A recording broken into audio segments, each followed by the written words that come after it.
Olá pessoal, continuando a nossa série de vídeos, hoje nós vamos tratar da etapa final da produção do artigo científico, que é a submissão do artigo em si. Então, nos vídeos anteriores, vocês já aprenderam as ferramentas de preparar os artigos, os tipos de artigos, o que é que ele deve conter, todas as suas partes e os cuidados na hora de preparar o texto. Uma vez que o texto está pronto, nós vamos partir agora para a parte final, que é a parte de submissão do artigo, ou seja, nós vamos apresentar o texto para a revista científica, tá bom? E é isso que a gente vai tratar no vídeo de hoje. Relembrando a vocês, entre todos os autores, o autor que submete, aquele que envia o artigo, é o chamado autor correspondente. Então, se você é apenas um aluno de mestrado e doutorado, provavelmente nessa vez não será você. Geralmente são os pesquisadores mais experientes, o chefe do grupo, se tiver mais de um pesquisador experiente, entre eles decidem quem vai tratar com a revista, ou seja, quem vai ser responsável por entrar na página, por fazer o upload dos arquivos, responder todas as questões do corpo editorial, é o autor correspondente. Então, cabe a toda a equipe dar suporte ao autor correspondente para que ele possa realizar a devida submissão do artigo. Onde e como realizar a submissão? Nos dias de hoje é bem fácil, porque todas as editoras, todas as revistas têm a sua página web, e lá na página web você entra e existe uma parte que é instruções para os autores. E ali eles detalham como você tem que preparar o teu manuscrito e as etapas de submissão. Geralmente, as grandes editoras usam grandes plataformas. E essas plataformas são bem fáceis.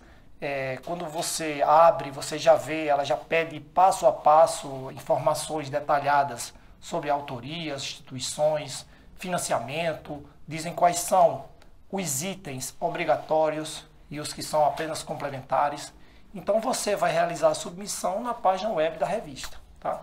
Que é muito fácil. Então vai, lê, entra e aí você prepara todo o conjunto de arquivos para submeter o teu artigo. E aí a norma básica é essa, o manuscrito deve seguir as normas da revista. Então você tem que ficar atento para ler com cuidado as instruções para os autores. Porque é uma exigência, tanto que o teu artigo tenha a informação necessária, título, autor, instituições, principalmente informação também de financiamento. E isso é importante, mas o formato também. Então, se você mandar um tamanho de letra errado, sem a formatação das seções, se você não der uma distância de alinhamento entre linhas que a revista pede, o teu artigo vai bater e vai voltar, e isso vai causar um atraso significativo na tua publicação, porque você vai ter que estar sempre preparando novos textos para submissão. Então seja cuidadoso quando vocês forem preparar o manuscrito nas normas da revista. Se for uma revista internacional e você não entender ali o inglês, conversa com todos os pesquisadores, tenta entender exatamente o que a revista quer antes de realizar a submissão, para que essa etapa simples não acabe te atrapalhando, tá? E aí vocês vão perceber lá na submissão que eles vão pedir um conjunto de arquivos. Eles não vão pedir somente assim o artigo científico, envia só o teu artigo, não. Geralmente eles pedem um conjunto de arquivos cuja totalidade é a tua submissão, tá? Então, um desses arquivos é a carta de apresentação. A carta de apresentação é uma carta feita pelo autor correspondente, o que está enviando os arquivos, para o editor. E aí a premissa é o seguinte: quanto menos conhecido você é, mais importância você tem que dar a essa carta de apresentação. Então vocês que são pesquisadores iniciantes, se vocês estão sendo pela primeira vez o autor correspondente, ou se vocês estão ajudando na preparação, é mais ou menos essa estruturação. Então você vai apresentar o teu trabalho, muitas vezes os editores não conhecem nem os autores, nem as instituições e nem o contexto que o trabalho foi feito. Então você usa isso aqui como uma oportunidade para apresentar o teu trabalho. Então você apresenta os autores, apresenta quem são vocês, que instituição você trabalha, qual foi o contexto que foi feito esse trabalho, ou seja, se foi em algum projeto de colaboração, se foi alguma viagem para o exterior de algum aluno, se foi feito só por vocês. E aqui você pode usar também algumas outras estratégias. Por exemplo, você pode se adiantar e falar um pouco do contexto do problema e da solução que você deu e da importância dos teus resultados para a comunidade científica ou até mesmo para a sociedade. Então a carta de apresentação, ela vai ter a importância que você dá para ela. Se você pensa que é simplesmente falar teu nome, eu sou essa pessoa, trabalho aqui, pronto. Mas se você apresentar bem o teu trabalho, e aí você ajuda o editor na tomada de decisão. Então você usa a carta de apresentação também a teu favor. Da mesma maneira que eu ensinei para vocês em vídeos anteriores, que você usa o título, que você usa o resumo do artigo, né, de uma maneira para que teu trabalho fique atrativo, você também pode usar a carta de apresentação nesse mesmo sentido, tá? Declaração de conflito de interesse. Muitos alunos iniciantes não entendem o que significa essa declaração de conflito de interesse. Então, que conflito é esse? É o seguinte, pense no objeto de estudo. É o conflito com o objeto de estudo. Então, o que é que você está estudando? Você tem algum conflito de interesse, seja ele financeiro, seja ele de trabalho, seja de parentesco, com o que você está discutindo, os teus resultados, né? Vou dar aqui um exemplo para vocês. Se você discute um fármaco, né?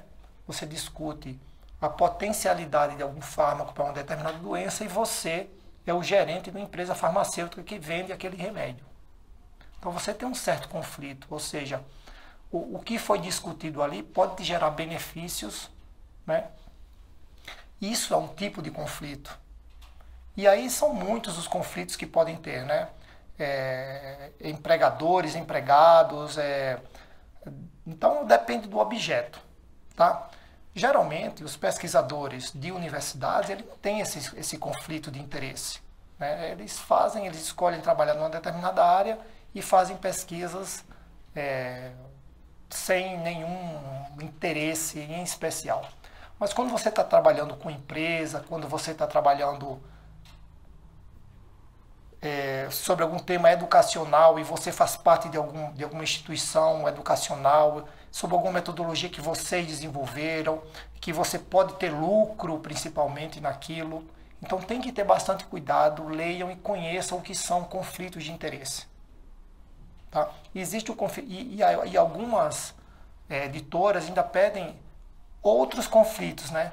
Por exemplo, conflitos de propriedade intelectual, porque existem, principalmente quando você trabalha com empresas, que quando você publica, você está dando publicidade aos resultados que pertencem a outras pessoas.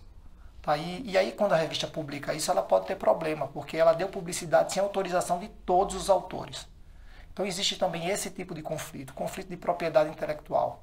Existem países, já expliquei para vocês nos vídeos lá atrás, onde o pesquisador em si tem autoria, mas não tem propriedade de uso, né, de exploração dos trabalhos acadêmicos, e sim o governo, os estados, empresas. Né? Existe muito país, não é o caso do Brasil.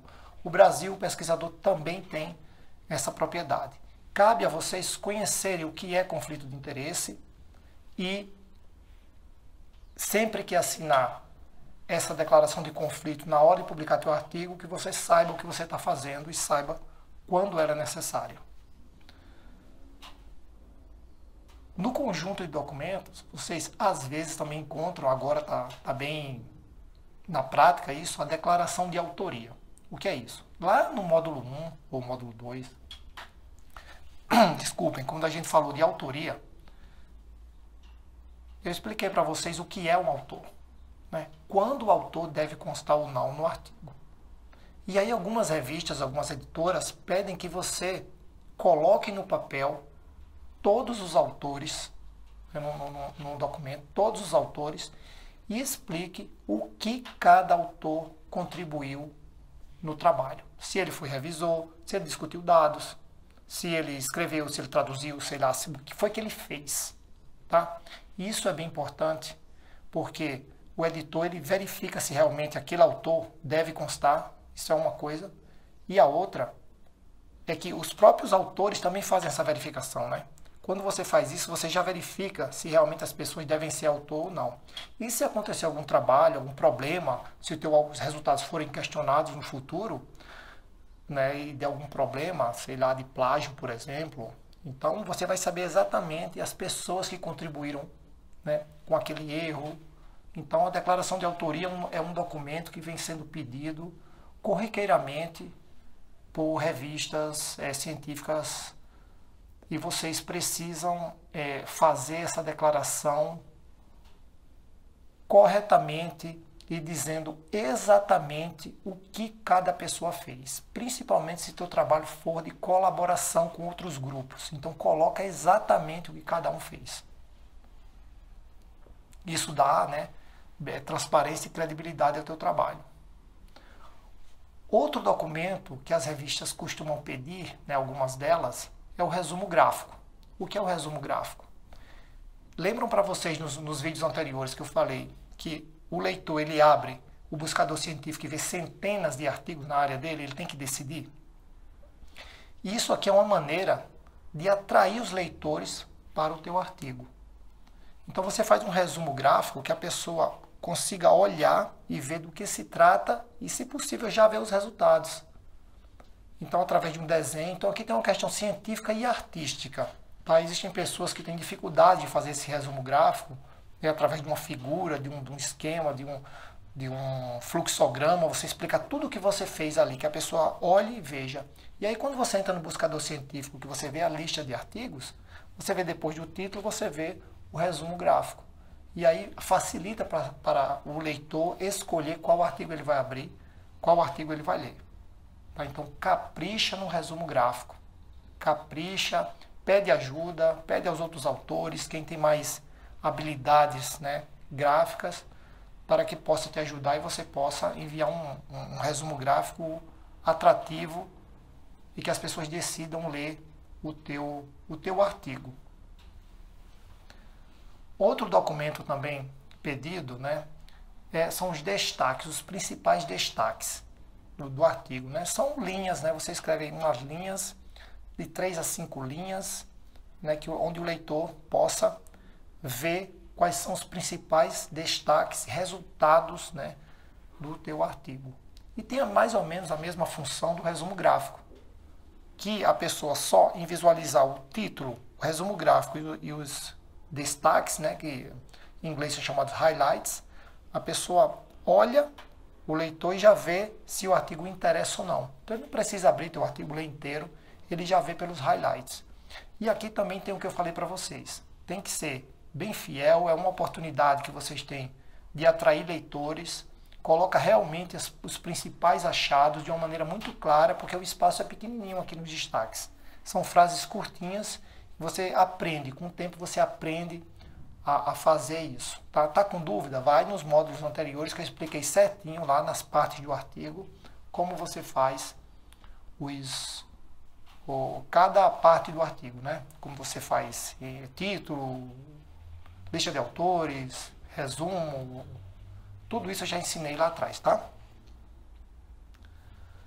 Material suplementar. Também a gente tem um vídeo só de material suplementar, né? Como você faz, a importância dele, como ele deve ser estruturado, mas o material suplementar ele também vai na tua submissão.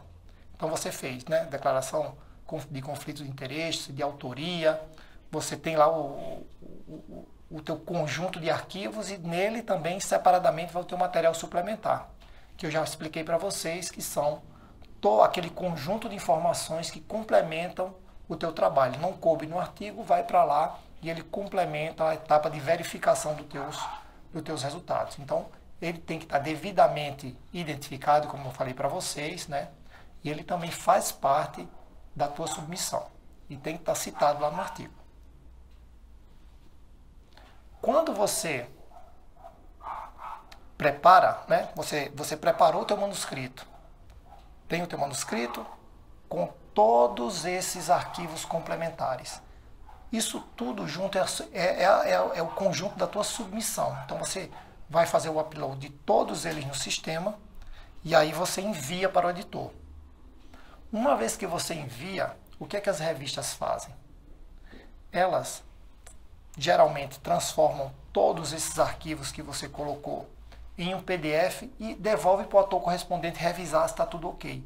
Porque às vezes você sobe um arquivo mais antigo, às vezes você erra, esquece de colocar algum, coloca errado, tá? Às vezes também você coloca em um formato que quando faz PDF não vê, ou vê diferente.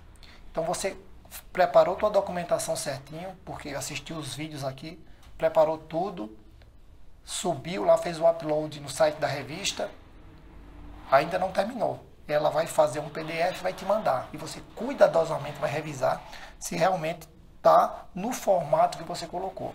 Então você revisa se está tudo a carta, né? Se está a carta de apresentação, se está na sequência correta, está tudo beleza, revisou tudo e aí você faz a submissão, tá bom? Então, pessoal, essa etapa é muito fácil, né? O artigo já está pronto, você simplesmente tomou os cuidados finais para submeter. E aí no próximo vídeo, né, o que é que a gente vai ver, né? Vai ser o artigo a gente acabou de mandar, chega no editor. Depois que o editor trabalha com ele, aí ele devolve para a gente, que a gente vai ver no próximo vídeo o que é que a gente faz, tá? Então deixa dúvida, comentários, compartilha, dá o like aí no vídeo, tá bom, pessoal? Um grande abraço para vocês e até o próximo vídeo.